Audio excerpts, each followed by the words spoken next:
Boa noite a todos. O nosso tópico de hoje é hidratação no esporte, né? E para a gente abordar esse tema, eu vou começar com a termorregulação na atividade física. Por quê? Nós temos que pensar, né, que o motivo principal da desidratação é por perda no suor, né? E o suor, ele é uma resposta fisiológica ao aumento da temperatura corporal, né? E a gente entende, né, que a prática de atividade física pode aumentar a produção de calor de 15 a 20 vezes, ativando mecanismos de termorregulação para a regulação da temperatura corporal, né? Então, o tempo todo a gente está lutando contra esse superaquecimento, né, oriundo do exercício físico, né? Por uma série de motivos, seja contração muscular, né? No momento da síntese de ATP, a gente vai ver isso um pouco mais pela frente.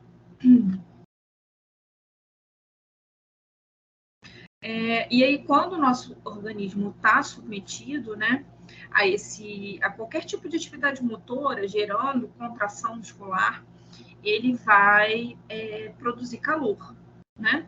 Consequentemente, ativa os mecanismos fisiológicos para controle térmico. Gente, para a gente também entender e ajudar a fixar esse processo, a gente lembra que o contrário também acontece. Quando você está com frio, você tenta gerar calor. Como que você gera calor? Tremendo, fazendo contração muscular, né?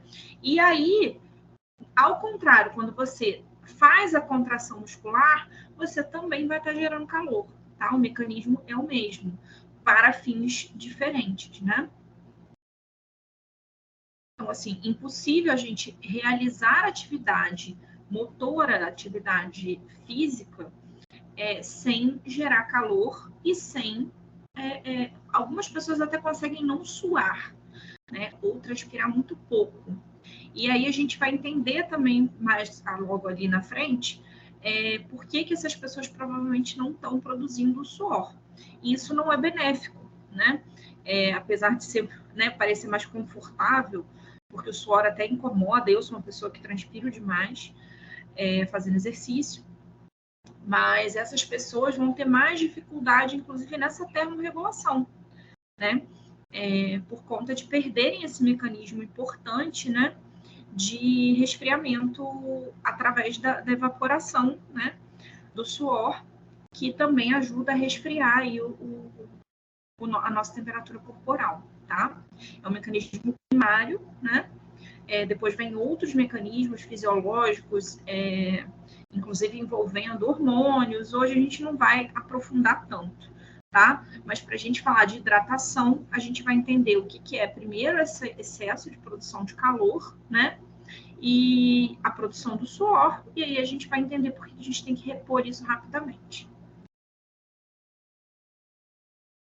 Então, vamos lá, gente. Para produzir calor, né, do tecido muscular, como que a gente entende? A gente tem falamos disso, né, quase toda a aula, a gente tem a nossa via aqui aeróbia, né, através de oxidação da glicose na mitocôndria, né?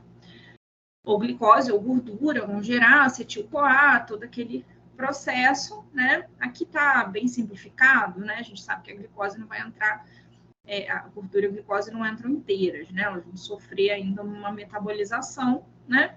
Mas aí o que acontece? Aqui na mitocôndria, né? A gente vai produzir energia, né?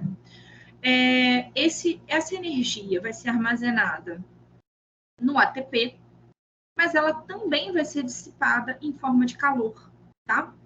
A gente pensa, né, que tudo que a gente come vira energia para formar ATP, mas a gente sabe que também existe, né, formação de calor nesse processo, né?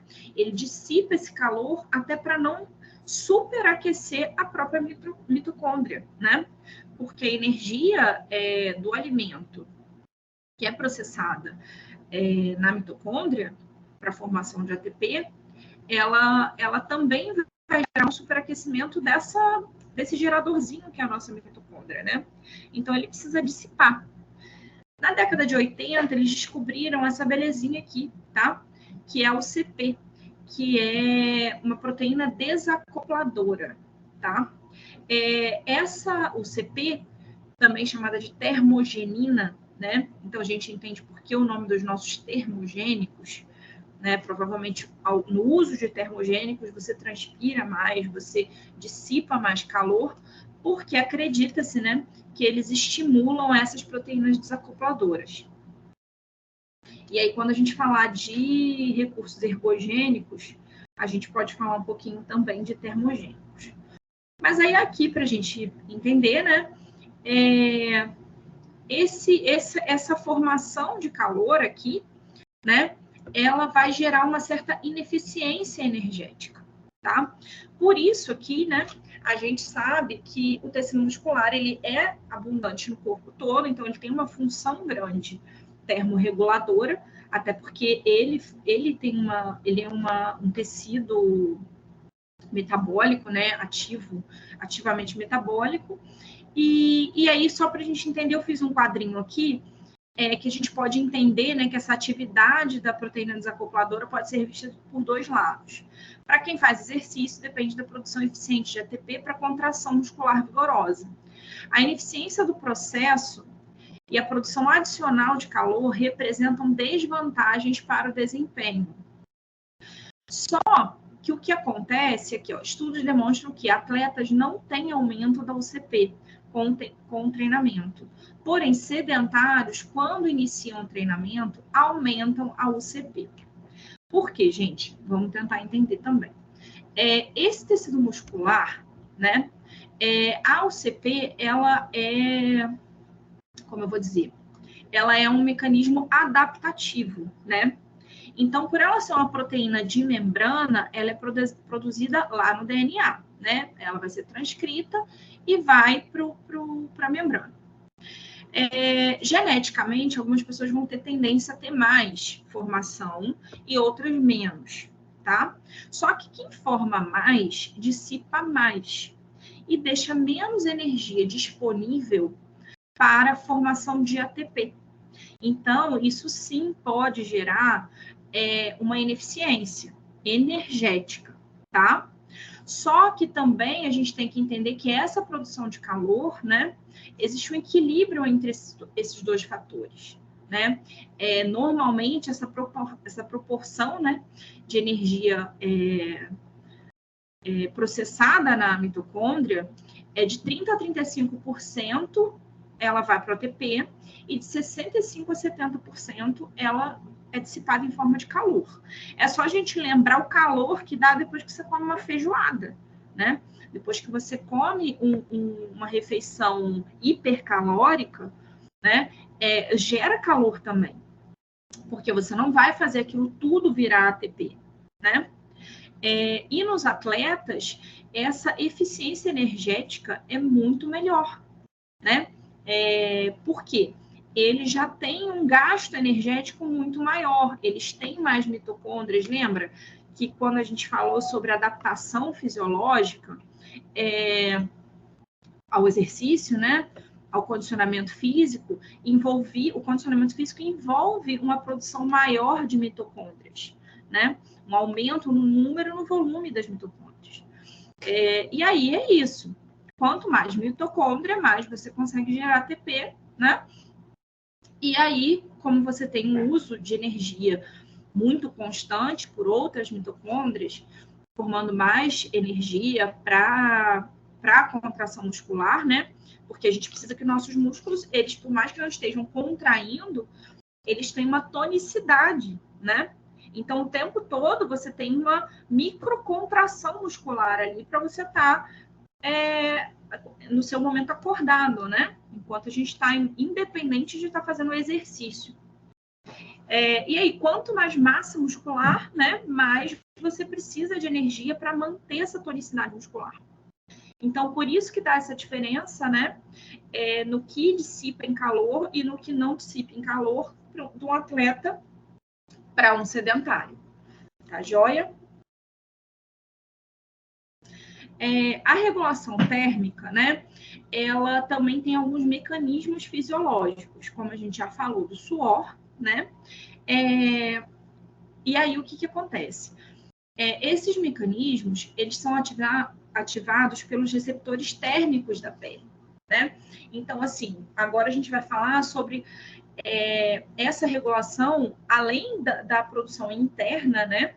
Quando o atleta, e muitos esportes demandam desse exercício ao ar livre, debaixo de sol, né? Em calor intenso, em locais com muito calor, né?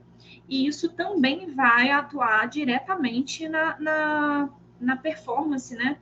E na resistência dele. Esse mecanismo de regulação é um mecanismo hipotalâmico, tá? Ele é o nosso centro, ele estimula o centro termorregulador, que é no bulbo cerebral, mas é ele que dá o sinal, né, que tá calor ou não tá calor.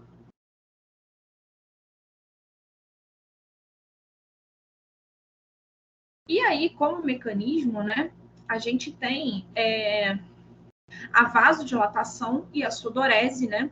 São esses mecanismos primários controlados pelo hipotálamo, né? A vasodilatação por meio de substâncias que são liberadas, seja hormônios, óxido nítrico, outras substâncias que vão gerar essa dilatação, né, dos capilares. Então, a gente pensa, o capilar está bem próximo da superfície da pele, né? Quando ele dilata, ele vai receber mais líquido. Ao receber mais líquido dilatando, tendo um calor aumentado, né? Esse calor aumentado vai fazer com que seja perdido, né? Líquido por evaporação para o meio externo, ok? A pele, ela é um tecido queratinizado, até para impedir, né? Que a gente brote, que a gente perca muita água por evaporação, mas nós temos poros. E aí, esses poros, né, vão ser responsáveis por essa perda de calor pela transpiração. Aí, só para, assim, a gente não vai estar trabalhando tanto o ambiente frio, né? Enfim, a gente não sabe, né? A gente pode, eventualmente, ter um paciente ou ver um atleta de exercícios de neve, né? Que faz esportes de neve, esportes... campeonatos em locais muito frios, né? E isso tudo também vai alterar a regulação térmica e com isso vai alterar a performance, vai alterar o condicionamento físico dele, tá? Então, o ideal, assim, quando existem essas mudanças bruscas de temperatura, né, é que o atleta tente se adaptar, né, durante algum tempo antes do campeonato, antes de competir, né, para poder ajustar, né, esses controles de forma mais eficiente, com menos desgaste no momento da competição. Então, a gente tem o nosso hipotálamo, né, e aí ele entende que a temperatura normal vai ter que estar entre 36,5 e 37,5, tá? Em adultos e em jovens adultos, né? Em idosos, a gente tem uma redução um pouquinho dessa temperatura. E aí, esses capilares, no frio, eles vão contrair, né? O frio contrai do calor, então ele vai contrair o capilar, né? Exatamente para manter essa água, ela tem grande capacidade térmica. Então, essa capacidade térmica é o quê? É a capacidade de manter o calor.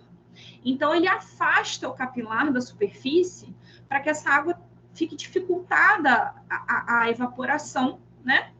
E segure o calor dentro do corpo, né? Com isso, os pelos, né, vão fazer, você vai ficar arrepiado, né? E aí você parar de suar também, porque é mais uma forma de dissipar, né? E aí o pelo, é engraçado, né, que a gente pensa no ser humano é difícil de você notar, né? Mas essa contração, que eles chamam de eriçar o pelo, né? faz uma camada, aprisiona o ar ali em volta da pele para evitar esse excesso de perda de calor, né? Então, além da contração também, né, da musculatura, você tem esse arrepio que teria essa função fisiológica. Em animais, né, se a gente pensar mais peludos, isso realmente acontece, né? Se você vê embaixo daquele pelo arrepiado, você vai ter ar preso ali, e isso conserva o calor, né? Ajuda a conservar, fazer uma proteção para evitar dissipar o calor.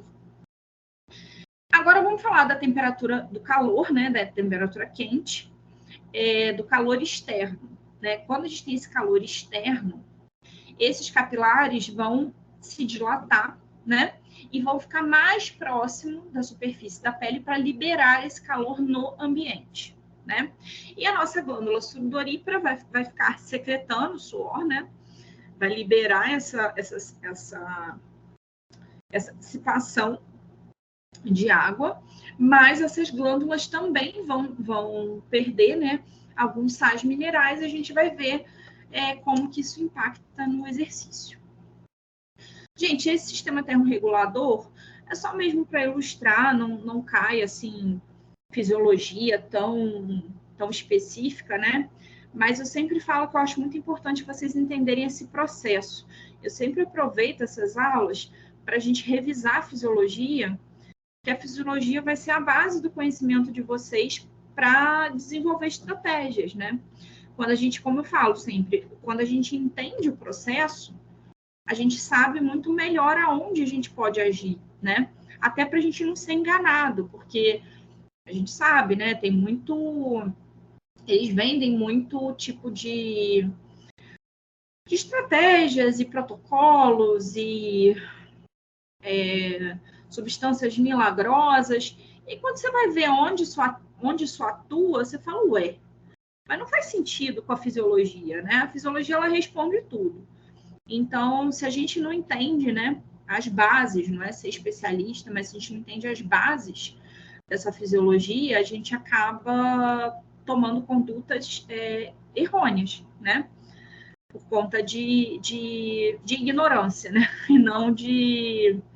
E não é burrice, né? Não saber alguma coisa, né? Você acaba sendo muito mais manipulado por outros interesses, tá? Então, sempre volta lá nesses sistemas, né? De fisiologia e bioquímica para a gente saber se aquilo realmente tem aplicabilidade. Então, voltando aqui, a gente tem esse sistema termorregulador, né? E aí, córtex hipotálamo, a gente tem os receptores, controladores e atuadores desse sistema, né? Quem vai estar recebendo isso tem receptores centrais, né? Sistema nervoso central, e você tem receptores nas vísceras, músculos e pele, tá? Nas vísceras, gente, porque a gente acaba concentrando, né? Esse calor, esse excesso de calor, principalmente no nosso abdômen ali, né? Na cavidade abdominal, por conta de ter muita víscera, de vísceras muito vascularizadas, né? Então, essa temperatura alta ali nas vísceras, assim, falando grosseiramente, né, vai cozinhar as suas vísceras, se o cérebro não tomar uma atitude, né? Então, enfim, vai cozinhar. A gente sabe aí, voltando, né? A gente sabe que muda o pH, muda o calor, também vai desnaturar proteínas, né? Alterando a função proteica, a função enzimática. Então, tem todo a hipertermia, né? Ela tem implicações que geram até a morte, tá? E aí, esses receptores de calor que estão em todos os nossos tecidos, praticamente, né? Eles vão avisar lá no hipotálamo, né? Para quem controla, e inclusive, nesse sistema, né, nas vísceras, por exemplo, está aqui nutrição. Porque quando você come, né, atua. Quem que atua? Quando você come algo que está gerando muito calor ali, né? Você também avisa para esse sistema regular. Isso tudo, gente, esses atuadores, né, que é quem vai colocar esse sistema para rodar, né, eles vão estar agindo, né, nesse sistema que está recebendo e no outro sistema que está recebendo essas mensagens para avisar para esse sistema controlador, né, para controlar através de hormônios, através de substâncias que possam, né, atuar aqui nesses sistemas atuadores como mecanismo vasomotor, ativar as glândulas sudoríparas, né? E aqui também, gente, além de todo o sistema de produção de calor interno, a gente tem esse calor externo, né? Que a pele sente. Então, aqui tem umidade, né? Calor úmido, vapor, radiação, né? E velocidade do ar e temperatura ambiente. Aí, nesse caso, também para o frio, o vento, ele reduz a sensação térmica, né? Então, quanto mais venta, mais você vai ter contração muscular e vai ter todas aquelas características do frio. Quanto menos venta, maior a sensação de calor. Aí, aqui, até como eu falei, né? Esse aqui é um caso clínico de um atleta, né? Que treinou num dia que atingiu 43 graus, né? E aí ele começou a se sentir mal, vomitou 3 vezes no decorrer do treino, foi até um local com ar-condicionado, mas ali ele já estava comprometido, perdeu consciência, temperatura corporal interna estava em 43,5, ou seja, ele já não estava conseguindo dissipar o calor interno, né? E aí ele não conseguiu, ele pifou, né? O mecanismo dele de controle da temperatura. Socorrido ao hospital, morreu na manhã seguinte por falência múltipla de órgãos em razão da hipertermia. Gente, é aquilo, né? Cozinhou os órgãos, né? Falando grosseiramente, mas essa falência múltipla de órgãos foi por toda essa disfunção, enfim, generalizada, né? Tanto de desnaturação de proteína, perda de ação enzimática, e etc, etc, né? Então, isso é um caso real, né? E aí a gente tem, já falei um pouco, né? Na produção de calor, os mecanismos da produção e da perda de calor, tá?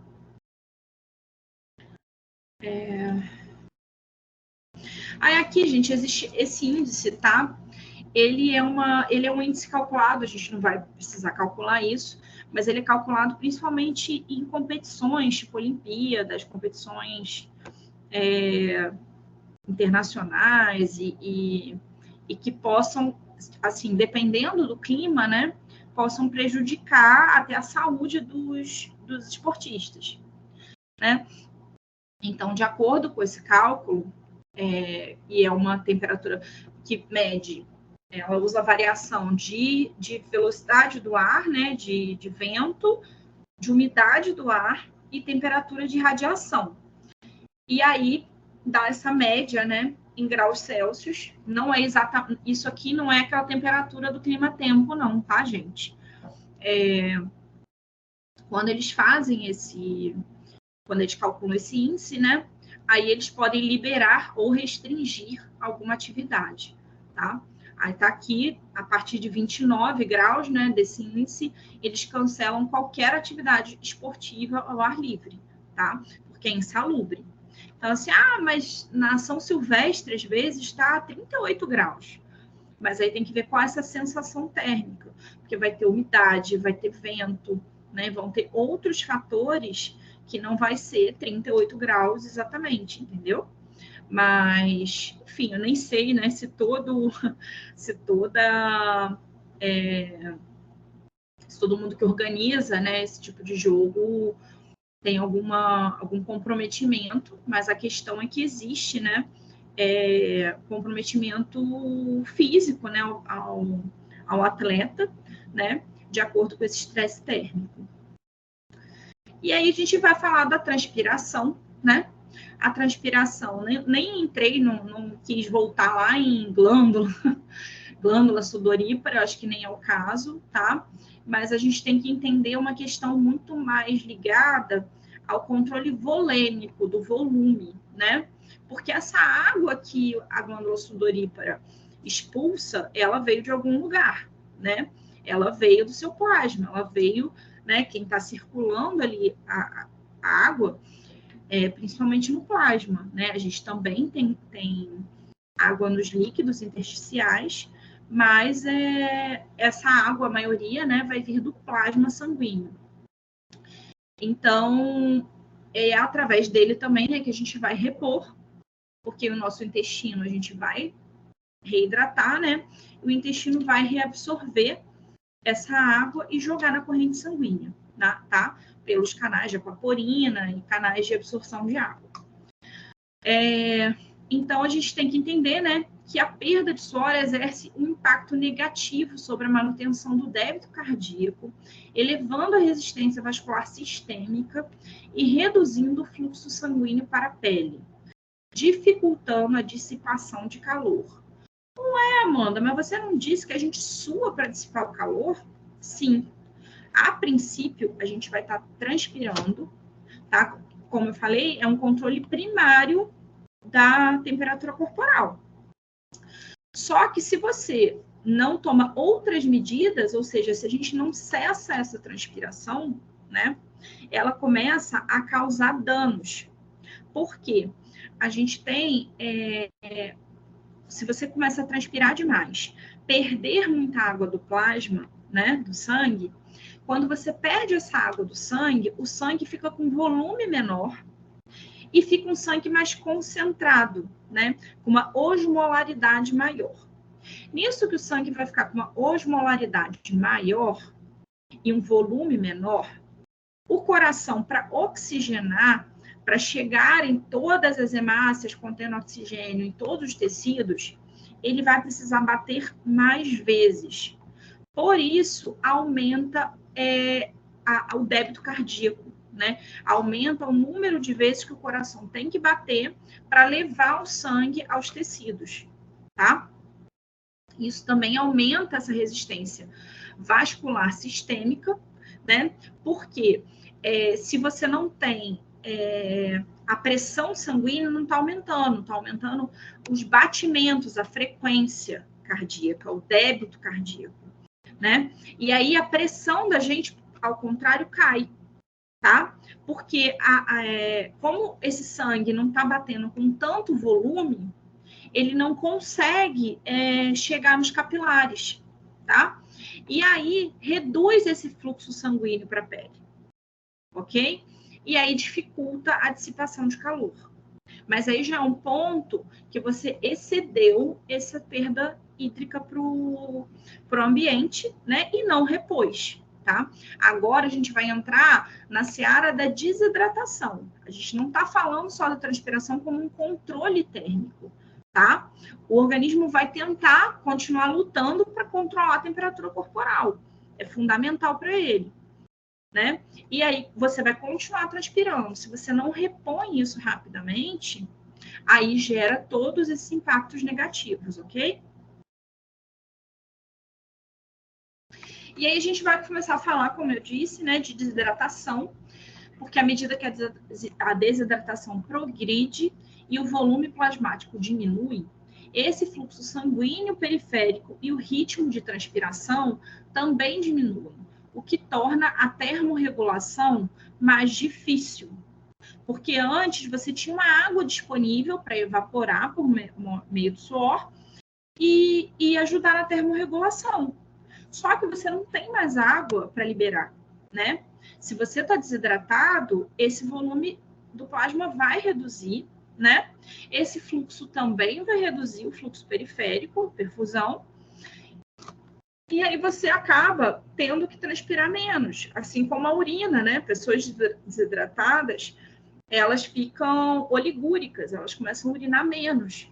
Urinar com mais concentração e em menos quantidade, porque aí o corpo começa a fazer o contrário. Ele precisa manter a temperatura corporal, mas ele também precisa controlar um certo volume hídrico, né? Nós somos 70% de água. Então, isso impacta, né, muito em todos os nossos processos fisiológicos.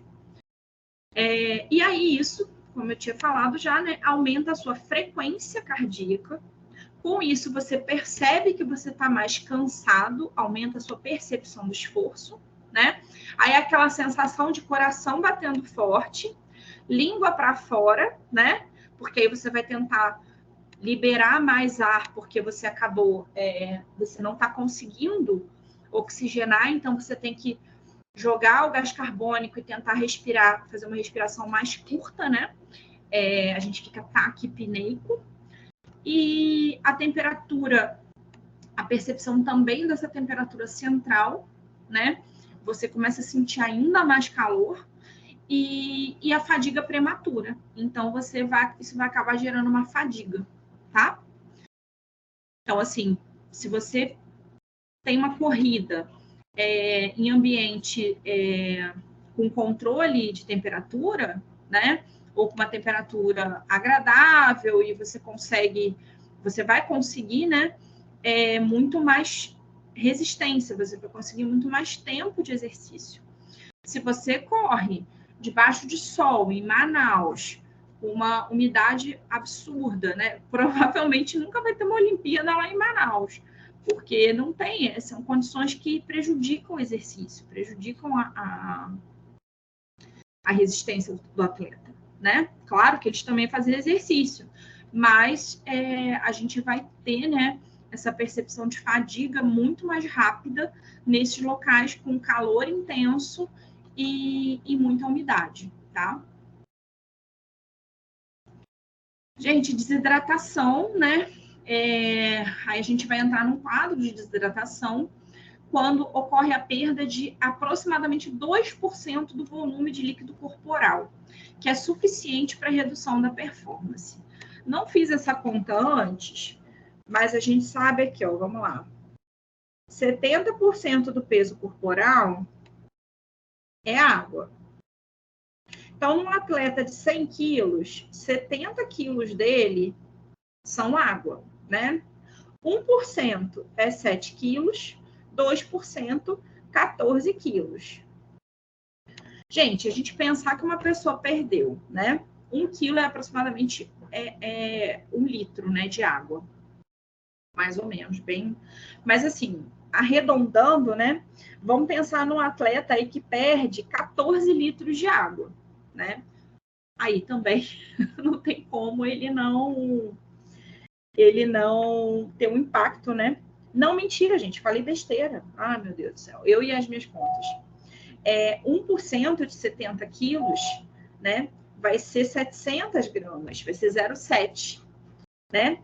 E aí, em 1,5 litro de água perdida, a gente já tem redução de performance, senão ele teria que perder 14 litros. E a questão é que a gente tem muitos atletas, né, que perdem, mas não em um dia, e não é só de líquido. Tem atletas que perdem quantidades absurdas num tempo curto, né? A gente vai até falar disso quando a gente falar de atletas de luta, tá? Mas aí, a partir de 1,4 litro, em média, a gente já tem redução da performance. E a gente sabe que existem perdas hídricas acima de 5 litros, né? Tem atletas que perdem muito, muito líquido mesmo. Então, essa performance vai ser impactada. Ele vai estar desidratado se ele não tiver uma reposição rápida, né, dessa hidratação. O estresse do exercício também é acentuado pela hidratação, pelo aumento de temperatura corporal, que prejudica as respostas fisiológicas, né, e o desempenho físico e produz riscos para a saúde, que eu já tinha até falado sobre isso. Gente, o suor, tá? Ele é menos tônico do que o sangue. O suor é basicamente água e sais, né? No sangue, a gente tem que entender que tem muita proteína, glicose, né? Tem vários aminoácidos, enfim, lipídios, triglicerídeos. Então, você tem uma tonicidade muito maior do que a do suor, né? E aí, quando você perde água pelo suor, que é muito mais fácil você liberar água para o suor, né? você acaba perdendo a desidratação, né? Aumenta essa osmolaridade do sangue, né?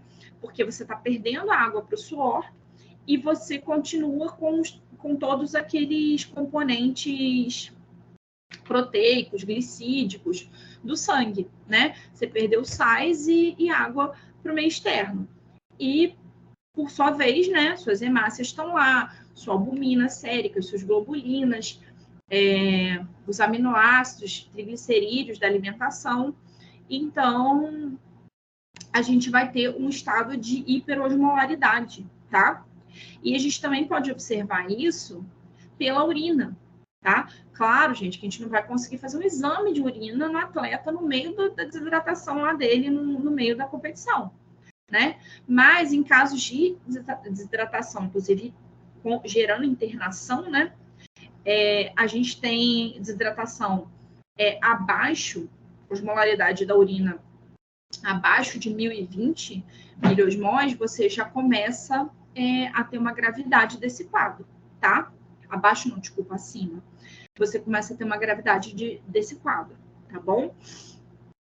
E aí, pela coloração da urina, numa atividade física, a pessoa já pode até se educar a reidratar, né?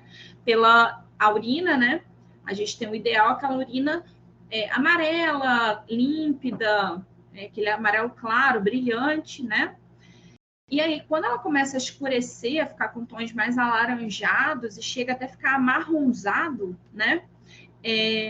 A gente tem já um comprometimento maior dessa hidratação, tá? Então, são desidratações graves.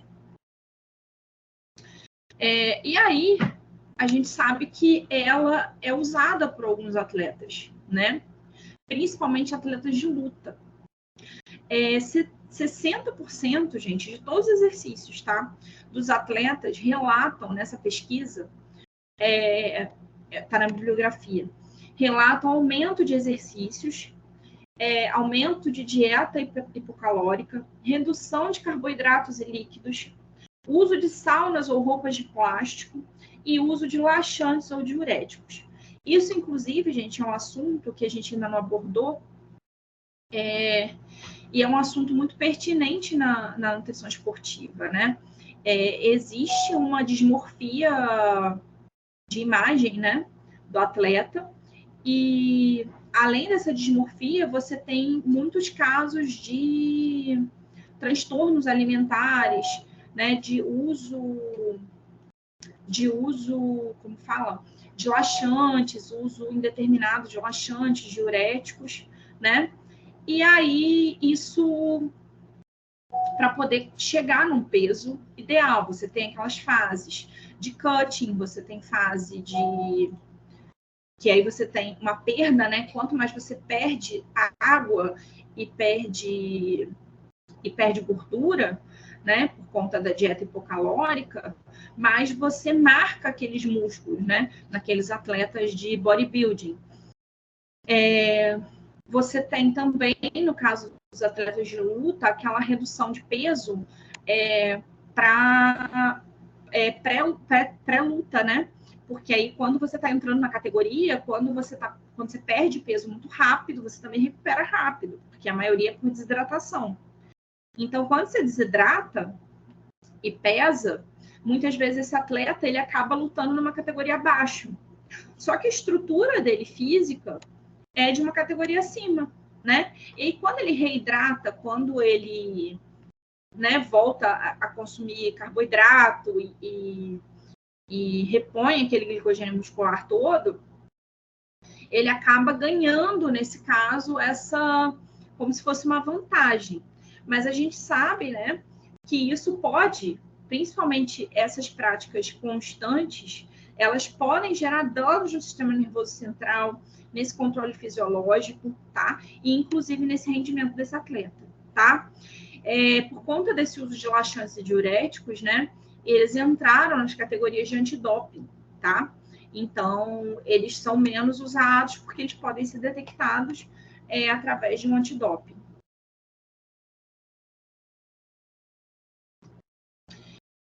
Gente, tanto a hipovolemia quanto a hiperosmolaridade, né? A gente tem que saber distinguir hipovolemia, essa redução do volume sanguíneo. Se o sangue tem menos água, né? Ele vai circular com menos volume. E a gente tem que pensar, né, que nesse caso da hipovolemia, é porque você não está reidratando, né? Aí você está pensando no caso da desidratação, da hipovolemia causada por desidratação. Assim como a hiperosmolaridade, né? Quando você tem um aumento da concentração de soluto devido à perda hídrica. Porque você também tem hipovolemia por perda sanguínea, né? Sofreu um acidente, fez um corte, uma hemorragia, você também pode fazer uma hipovolemia, né? E nesse caso é por perda de água, por perda hídrica, tá? E aí todos dois, tanto na hipovolemia quanto na hiperosmolaridade, a gente vai aumentar a temperatura interna e vai reduzir essa dissipação de calor. De novo, né? Eu já tinha até comentado, por uma deficiência nessa água livre para evaporar e perder calor para o ambiente.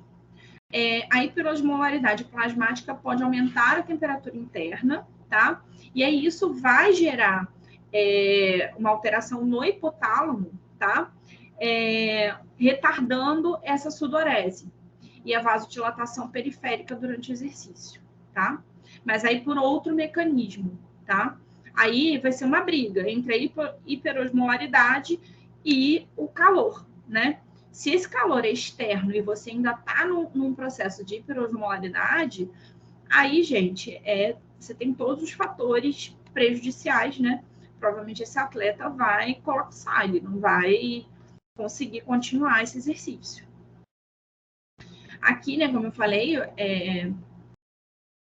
esses fatores, né, de calor externos, né, que vão gerar esse excesso de calor, né, tanto central, né, quanto periférico, da contração, e você também está gerando na contração muscular.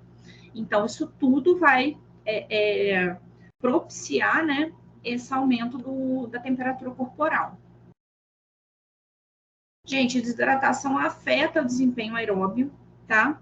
Diminui o volume da ejeção ventricular, aumenta, gente, afeta principalmente o desempenho aeróbio por conta de todo esse controle, né, cardiorrespiratório, que aumenta, né, a frequência cardíaca, vai aumentar também a frequência respiratória, né? Diminui o volume da ejeção ventricular pela redução do volume sanguíneo, que é aquela redução do débito cardíaco. Não, mentira, aumenta o débito cardíaco, mas diminui o que você consegue ejetar, né? O que diminui é o volume sanguíneo. Então, você não consegue expulsar aquele sangue, né? Por conta do aumento da frequência cardíaca, tá? Você vai bater o coração mais vezes, mas você vai ejetar um volume menor, tá? Desidratação, né? Gerando redução de volume sanguíneo e aumento de frequência cardíaca. Aqui são os sinais, né, de desidratação, só para vocês saberem. E aí a gente vai começar a trabalhar aqui a nossa reposição hídrica, né, que é o ponto onde a gente vai agir. Gente, essa reposição hídrica, ela deve ser em volumes equivalentes à perda de água pela sudorese, tá? Porque se você também faz uma reposição hídrica acima, né, dessa perda, você vai fazer o contrário, você vai ocasionar uma hiponatremia, né? Porque aí você vai causar uma hipoosmolaridade, você vai reduzir essa osmolaridade. Mentira. Uma hiperosmolaridade, você vai aumentar essa osmolaridade, né? Porque você está dando mais solvente, né? E a quantidade de soluto se manteve estável, tá? Então, esse sangue vai ficar com uma osmolaridade, gente, até me perdi, menor, tá? Porque vai ter menos soluto e mais solvente, tá? No caso da desidratação é o contrário, ele vai ficar com uma hiperosmolaridade, ele vai ficar com muito soluto e pouco solvente, tá? Desculpa confundir vocês aí. Então, essa perda de água, né? Ela vai prevenir esse declínio no volume de ejeção ventricular do coração, né? Então, vai prevenir essa dificuldade do coração estar ejetando sangue. Ela é benéfica para a termorregulação, que aumentando esse fluxo sanguíneo periférico, você consegue voltar a transferir o calor, né, para a periferia. E o volume a ser ingerido, né, vai variar conforme a sudorese, na faixa de 500 a 2.000 ml por hora, tá? Porque a gente tem, né, como eu falei, por hora, você chega a perder mais de 2% do seu peso corporal, né? E aí, se você pensa no seu peso de água, né? E aí, quando você perde essa quantidade, você começa a ter dificuldade na performance, tá? E aí, por isso, você precisa fazer essa reposição hídrica eficiente. Só que a gente sabe que existem exercícios que tem mais de 1 hora, né? Tem os exercícios de endurance, né? E a pessoa está transpirando o tempo todo, porque é um exercício de alta intensidade, né? Então, com isso, você precisa, ao longo desse percurso, programar essas reposições hídricas, tá? Que a gente vai ver agora. Porque, gente, também essa reposição, ela precisa ser fracionada, tá? A gente também vai entender aqui por quê. A gente tem que ingerir líquidos antes, durante e após o exercício, tá? A hidratação, ela é nessas 3 etapas, tá? Não adianta você começar o exercício desidratado, né? Também, ao longo do exercício, dependendo da duração, você precisa reidratar. E após o exercício, você também ainda está reidratando. Para garantir que o indivíduo inicie o exercício bem hidratado, recomenda-se que ele beba cerca de 250 a 500 ml de água. Gente, muito importante, 2 horas antes do exercício, tá? Ele beber meio litro de água e sair correndo não vai resolver, tá? Ele precisa que isso seja feito antes, a não ser que ele esteja transpirando muito durante essas 2 horas que precedem o exercício, né? Mas o ideal mesmo é que ele beba, né, isso com mais lentamente, né? E até 2 horas antes do exercício. Durante o exercício, já começa a ingestão nos primeiros 15 minutos, tá? E continua de 15 a 20 minutos reidratando, tá? A bebida deve estar numa temperatura em torno de 15 a 22 graus e apresentar sabor de acordo com a preferência do indivíduo. Gente, infelizmente tem gente que não consegue beber água, né? Isso é uma loucura. A gente também vou falar aqui um pouco sobre essa questão desses repositores, né? De eletrólitos. Uso indiscriminado desses repositores, que também acarretam resultados negativos, né? Só que tem gente que só consegue beber água saborizada, ou refrigerante, ou tem que ter um gostinho, não consegue beber água pura, né? É uma loucura, mas existe sim muita gente assim, né? E aí a gente tem que tentar conscientizar da importância, né, de beber água pura. A nossa recomendação hídrica, aquela recomendação em repouso, né, em torno de 35 ml por quilo de peso, essa recomendação, ela é de água pura, tá? Não entra aí líquidos com osmolaridade alta, tipo o refrigerante, lotado de açúcar, o leite, que tem proteína, enfim. Né? Isso tudo afeta esse balanço hídrico da pessoa, né? Então, assim, quando a gente fala em ingestão hídrica, é água, ponto, não é líquido. Sucos mesmo, né? Suco é saudável, mas não dá para tomar só suco, né? Então, assim, as recomendações aqui, antes do exercício, nas 4 horas que antecedem exercícios, tá? Recomenda-se beber de 5 a 7 ml, isso aqui a mais, tá? Além daqueles 35 ml, a gente vai fazer isso como eu vou dizer, suplementar essa ingestão hídrica, tá? Aí aqui vão ser 5 a 7 ml por quilo. Então, se a gente já prescreve em torno de 35, a gente vai fazer 40, né, a 42 ml por quilo de água ou bebida esportiva.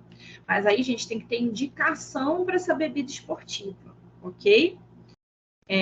Porque você precisa fazer uma reserva de carboidrato, você precisa fazer uma reserva de sais minerais que a pessoa vai perder com certeza durante o exercício, tá? Agora, ficar bebendo Gatorade sentado estudando, né, no ar-condicionado, só vai conseguir te dar uma sobrecarga renal. Durante o exercício, bebidas que contenham de 6 a 8% de carboidratos são recomendadas para eventos superiores a 1 hora de duração, né? Por conta daquilo que a gente já vem falando, depleção de glicogênio muscular e hepático, tá? Como a gente vai perder todo esse glicogênio, né? Para evitar a hipoglicemia, né? E para melhorar essa performance, você vai recomendar que essas bebidas acima de 1 hora já podem ter de 6 a 8% de carboidrato, tá? A adição de sódio e potássio também é recomendada. Após o exercício, para a reposição da desidratação, recomenda-se de 400 a 675 ml a cada meio quilo de peso perdido durante a atividade, tá? Por isso, esses atletas de alto rendimento, de alta performance, são atletas que você sempre pesa antes e após o exercício, tá? E essa pesagem antes é para, inclusive, ajudar nesse cálculo de reposição hídrica, tá? E aí, durante o exercício também, exercícios de alta intensidade, tá? Qual é a função dessa reposição? Controle de temperatura central, tá? Não precisa ter 1 hora de sódio carboidrato, tá? E ela prejudica o esvaziamento gástrico. Se a gente, se você coloca muito carboidrato nessa bebida, né? Então, o que acontece, gente? Se você coloca um volume alto, né, hídrico ou de sódio carboidrato, você acaba prejudicando esse esvaziamento gástrico, aquela sensação de empazinamento, que vai prejudicar, né, o seu rendimento, tá? Intensidade, entre 1 hora e 3 horas, esse exercício tem que ser de intensidade entre 60 e 90, tá? Então, exercício de alta intensidade. A gente precisa fazer reposição hídrica e de sódio, tá? E o objetivo do sódio aumenta a palatabilidade e, principalmente, gente, a absorção de glicose. Eu vou mostrar para vocês por quê. Acima de 3 horas, exercícios de intensidade entre 30% e 70%. Até porque, gente, 3 horas acima de 80%, de 70%, né, eu acho que é humanamente impossível, tá? Reposição hídrica de substrato energético e sódio, tá? Antes da prova, 300 a 500 ml de água. Durante a prova, 500 a 1000 ml, tá? Temperatura da bebida entre 5 e 15. Carboidratos entre 6 e 8%. Essas recomendações, gente, são padrão, tá? Sódio, potássio, sódio de 20 a 30 miliequivalente por litro e potássio de 3 a 5 miliequivalente por litro, tá? Aqui, para a gente até gerar uma tonicidade, né, uma osmolaridade parecida, né, com a do nosso sangue.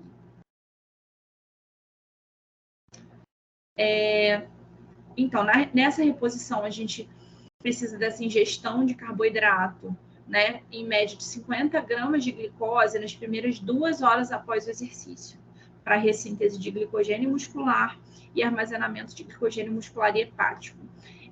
Gente, a diretriz essa eu acho que é da ADA, da Associação Americana de Nutricionistas, né, da ADA, e da de Medicina Esportiva, tá? São consensos com... Peraí. recomendação A, tá? Então, é consenso alto, tá? Nível de evidência 2 também é alto. Gente, especialmente no exercício de longa duração, água, eletrólitos, estoques de glicogênio, lembrar que são constantemente depletados, tá? E se você não repõe, vai acontecer hipovolemia, que é aquela redução do volume sanguíneo, hipoglicemia, já falei, hiponatremia, porque a gente está perdendo sódio através do suor, hipertermia, tá? O calor, todo aquele processo, né? Que a gente já não vai conseguir dissipar esse calor. E desidratação, tá? Então, é muito importante essa reposição de água, eletrólitos, tá? E estoques de glicogênio, através de glicose, carboidratos. Glicose, maltodextrina, tá? Frutose. A inadequação dessa reposição eletrolítica, né, e superidratação também podem contribuir para essa hiponatremia, cujos sinais, porque o cara tá suando, tá bebendo muita água, né? Geralmente, eles nem toleram, até por conta dessa questão, né, de esvaziamento gástrico. Isso também gera, né, reduz um pouco a disposição, né? Então, os sintomas da hiponatremia são muito parecidos com a desidratação. É igual quando a gente fala de hiperglicemia e hipoglicemia, né? Tem gente que confunde um pouco os sintomas. E exigem dosagem de sódio sérico capilar e pesagem de massa corporal antes e após a atividade física, para que se estabeleça o diagnóstico diferencial, tá? Então, o ideal, né, que esses atletas, eles façam essas pesagens, né, para ver perda de massa corporal, perda ponderal, e também dosagem de sódio e potássio sérico. Mas o sódio, né, é mais visível, até porque o sódio ele é um eletrólito extracelular, rico, né, com grande concentração extracelular. E aí, o mecanismo, gente, dessas bebidas isotônicas, né, a gente tem que também ver, né, porque tem gente que também não tolera alguns sabores, né, então, nessas competições mesmo, né, às vezes o cara vai deixar de beber porque é um sabor que ele não é palatável, né, a bebida não é palatável, então tem todas essas características também, né, que a gente tem que pensar na prática esportiva. E aí, gente, para a gente entender como funcionam essas bebidas, esses repositores de eletrólito, né? A gente tem que entender um pouco dessa absorção intestinal de eletrólito. Porque os íons, né? Como eles têm carga, eles são polares, eles não conseguem penetrar livremente no epitélio, né? Porque a nossa membrana celular, a membrana do enterócito, ela vai ter uma camada lipídica. E aí, essa substância, por estar carregada, né, ela vai se repelir ali naquela parte apolar do lipídio, né, do fosfolipídio.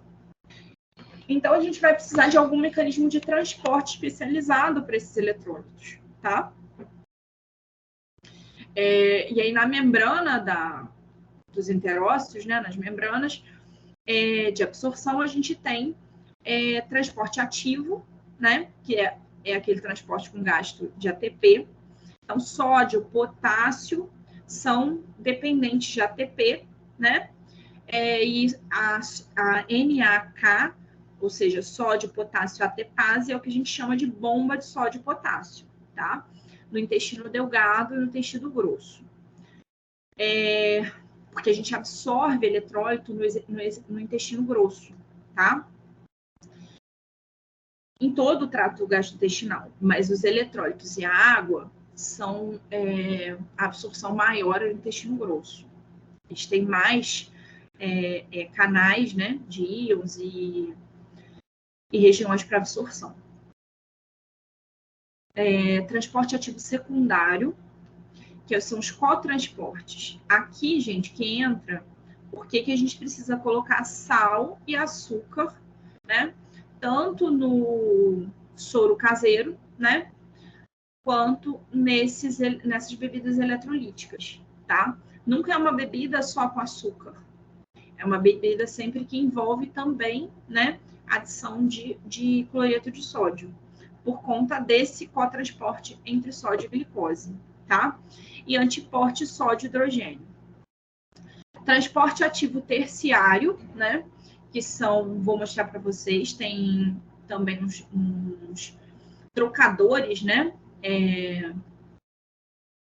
são proteínas, né, de membrana trocadoras de cloreto com bicarbonato, e aí a gente entende por que você também gera nesses choques, né, nessas situações de hipovolemia, você também gera alteração metabólica, né, de acidose e alcalose, né, por conta também desse problema com essas trocas de íons cloreto e bicarbonato de absorção.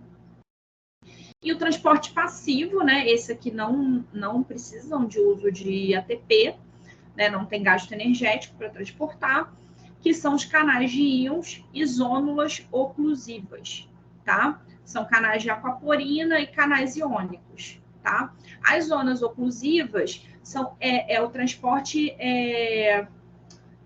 paracelular, né? Ele é entre células, ele é nos buraquinhos ali, nas junções entre uma célula e outra. Ele não é transcelular, ele não entra na célula para transportar. Então, aqui, gente, ó, a gente tem uma célula epitelial, uma célula de intestino delgado, que a gente chama, né, carinhosamente de enterócito. E aí a gente tem esses transportadores, tá? Sódio dependentes. Esses transportadores chamam SGLT1. Esse SGLT1, ele faz um cotransporte. Entra uma molécula de sódio e uma de glicose junto, tá? Ele é um transportador que a gente chama de simporte, tá? Ao contrário, né, desse aqui, que é um antiporte. Entra potássio, sai sódio, tá bom? Mas aí a gente está falando do que a gente está absorvendo, ó. Lúmen é o quê? A luz do intestino, né? Aqui está entrando o seu repositor de eletrólito, o seu Gatorade, ok? E aí, nesse Gatorade, né, a gente vai saber que ele é rico em sódio, em cloreto, em potássio, tá? E aí ele vai se aproveitar, né, desses transportadores de membrana, né, para poder tanto colocar glicose quanto sódio, né, quanto cloreto dentro das células epiteliais, tá bom? A perda de sódio é dependente do estado de aclimatação e da taxa de sudorese do atleta, sendo uma preocupação maior nas atividades de longa duração, tá? Claro que ela é mais preocupante na longa duração, mas se você tem perda de sódio antes da competição e não repõe, né, você também vai ter um risco aumentado, tá? Inclusive de parada cardíaca, tá?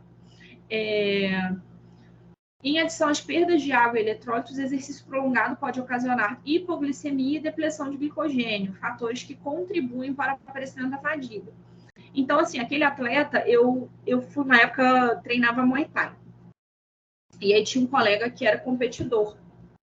Esse colega, ele, nas vésperas de competição, né? Nas vésperas da pesagem, mas aí a pesagem é num dia, a competição é no outro. Ele tem menos de 24 horas para repor. Mas aí nas vésperas, né? Ele se enrolava com um saco de lixo no corpo todo, né? E ele tinha uma roupa também que impedia evaporação do suor, né? Uma roupa toda de plástico, sei lá de que era aquilo, e ficava correndo sem parar, correndo no tatame, e a gente lá treinando, e ele correndo, suando, né? E aí parava, claro, coração batendo forte, aí parava lá um pouco, voltava a correr, e aí a gente já entende, né, esse mecanismo fisiológico. Eu não sei se isso tem uma relação, sabe, gente? Mas eu sempre... Esse rapaz se suicidou e ele fazia uso de drogas ilícitas. E eu não sei o quanto, né, que essas alterações metabólicas constantes dele, ele não tinha suporte nutricional, ele não tinha acompanhamento nutricional, tá? Ele não tinha acompanhamento nem de educador físico, tá? Apesar do mestre lá da academia ter formação em educação física, ele permitia essa prática, né? E todos permitem, na verdade, né? A gente sabe. Mas eu sempre fico pensando, assim, se isso também não acabou gerando, né? Essa falta até de suporte de acompanhamento nutricional, se isso também não gerou esses desequilíbrios psíquicos, né? Se isso não gerou, ou pelo menos impulsionou esses desequilíbrios psicológicos que culminaram no suicídio dele. Então, assim, toda vez que eu penso nessas questões, né, de preparo de lutador, preparo de atleta, né, a gente tem que pensar que a pressão psicológica em cima deles é muito grande, né? Então, se a gente depleta nutrientes e, no caso, né, desidratação, perda de eletrólito, que eles estão encarando sempre, né, eles estão sempre dentro desses limites, a gente tem que pensar que precisa, né, de um suporte multidisciplinar muito alinhado na preparação desse atleta, né? Aí, voltando, além da perda de água, né, a gente sabe que existe também a hipoglicemia, né? Depressão de glicogênio, isso tudo potencializa a fadiga. Eu já tinha falado lá na frente, falei de novo.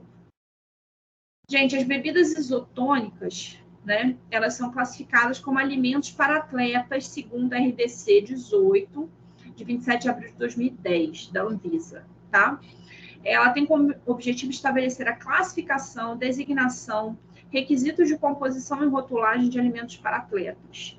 Essa RDC representa requisitos importantes frente a informações sobre concentrações de sódio, osmolaridade, carboidratos, potássio, presença de vitaminas e nutrientes, presentes no seu artigo 6º. No artigo 4º, inciso 2, temos definição para produto como suplemento hidroeletrolítico para atletas, produto destinado a auxiliar a hidratação. Essa RDC, gente, eu vou trazer para vocês na nossa aula de suplementação, tá? Ainda sobre bebidas isotônicas ou hidroeletrolíticas, de acordo com a portaria 222 do Ministério da Saúde, são bebidas especialmente formuladas para praticantes de atividade física com o objetivo de reposição hídrica e eletrolítica. Gente, essa legislação toda é por conta do que eu estou falando. A gente sabe que refrigerante tem muito sódio, tem uma concentração acima, né, da água, enfim, e de outras bebidas. Só que a bebida isotônica, ela tem uma concentração específica para reposição no esporte. Então, ela é muito mais concentrada. Então, assim, tem gente, como eu falei, que acha que Gatorade é um suquinho e toma se deixar o dia inteiro, né? Então, precisa de uma legislação específica, né? Até para que esse uso não seja indiscriminado e gere outros problemas de saúde, inclusive saúde pública, né?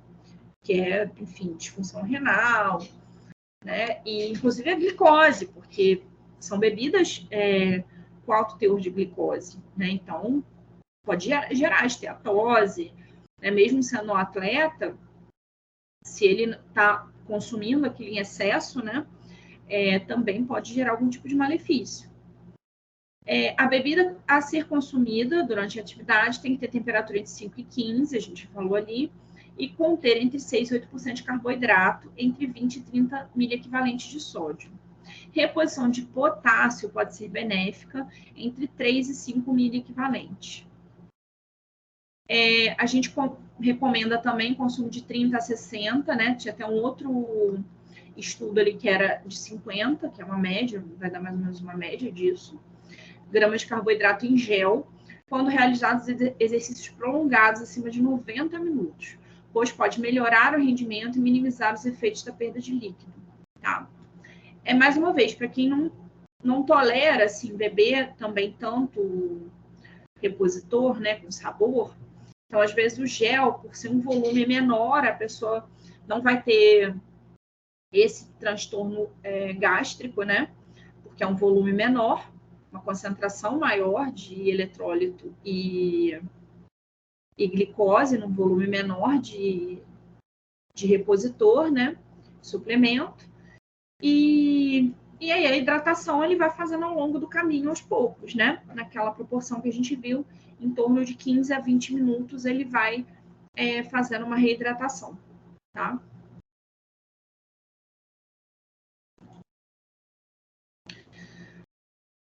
Gente, e essa reidratação, eu acho que eu não coloquei aqui, tá? Vai ser coisa assim de no máximo 50 ml, tá? É golada, a cada 15 minutos é uma golada, tá? É 50, no máximo 100 ml.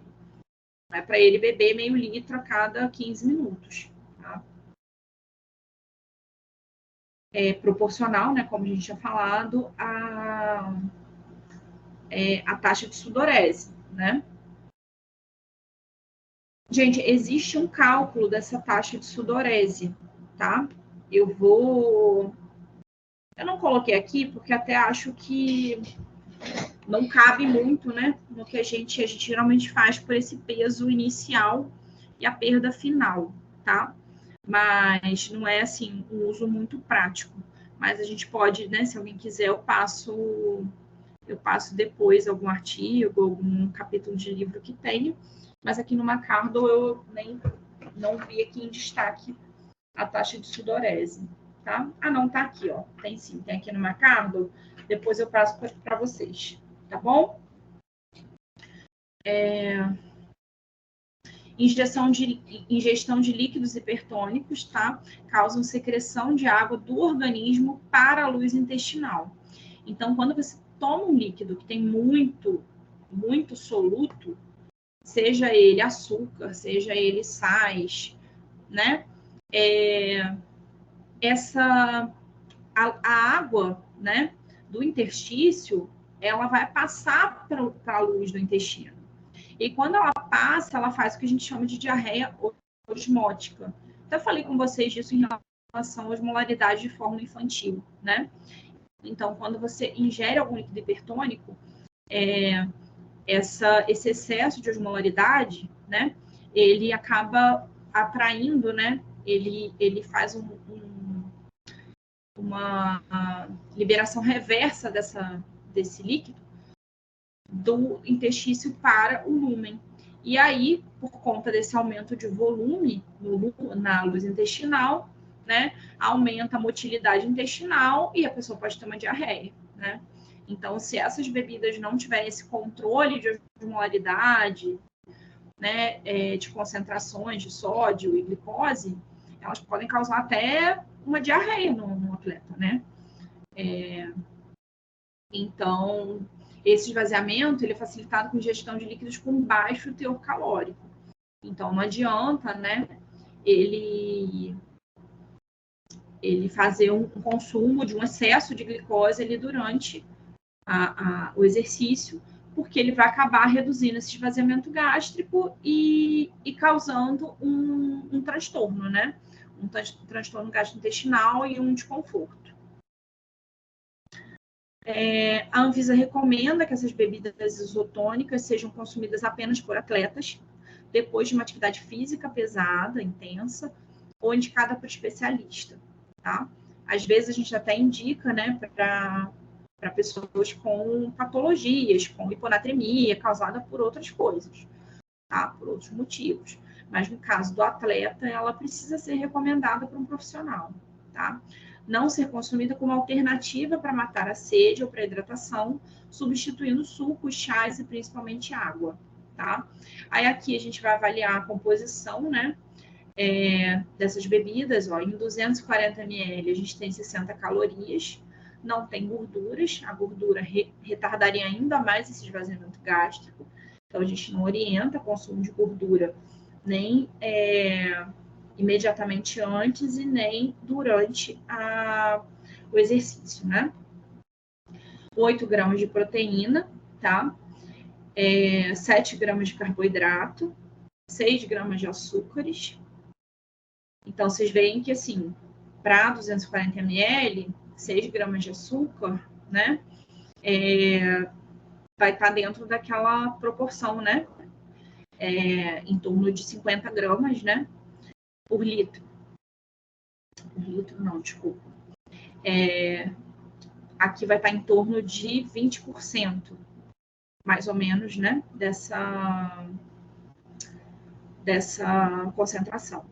Eu não fiz a conta, não, tem que fazer, peraí. Vamos lá. 6 gramas, quantos por cento que é de 240 ml? Eu tenho que dar uma olhadinha, mas está adequado, né? Porque é aprovado pela Anvisa. Esse aqui é o rótulo do Gatorade. E 120 miligramas de sódio, tá? Aqui é por 240 ml. Aquela recomendação era por litro, né? E aí também teria que ver em relação aos miliosmóis. Mas aqui a gente tem 120 miligramas e a recomendação diária de sódio é de 2.000 miligramas, tá? Então, até aqui não impactaria na ingestão de sódio, né? Assim, senão você uma bebida que poderia causar um problema renal. A questão que eu falei, o cara que toma 5 Gatorade por dia, mais o restante, né, dos alimentos com sódio. E potássio, 45 miligramas, tá? Pessoal, por hoje é só, tá? Na próxima aula a gente vai falar na próxima aula, na verdade, a faculdade emendou, né? Eles fizeram o feriado 2 e 3, tá? Então, eu vou ver um jeito da gente... Eu vou rever aqui a nossa programação, tá? E passo para vocês o que a gente faz com essa aula do dia 3, que seria uma aula de suplementação, tá? Como tem uma aula aqui marcada do dia 17 para discussão de artigo, eu vou trocar, né? E a gente passa esse conteúdo para a próxima aula, ok? Gente, obrigada, tá? Boa noite.